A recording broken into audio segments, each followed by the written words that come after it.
आप सबको जय मसीह की।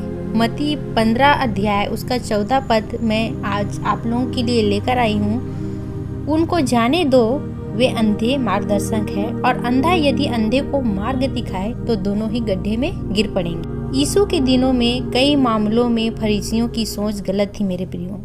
जैसे वे हाथ धोने की परंपरा पर बहुत जोर देते थे, लेकिन जब कोई अपने माँ बाप की देखभाल नहीं करता था तो वे उसे कुछ नहीं कहते थे।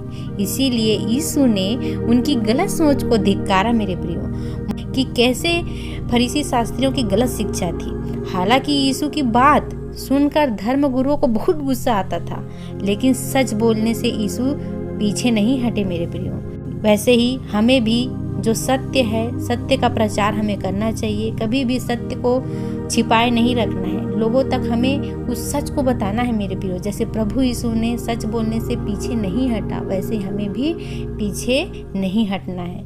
यीशु ने धर्म गुरुओं की झूठी शिक्षाओं का पर्दाफाश किया। उसने बताया कि परमेश्वर हर शिक्षा से खुश नहीं होता।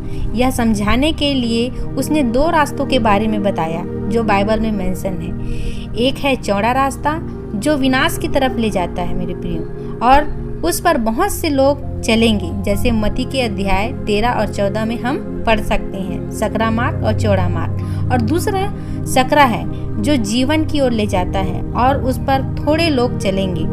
उसने यह भी कहा कि कुछ लोग परमेश्वर की उपासना करने का दिखावा करेंगे।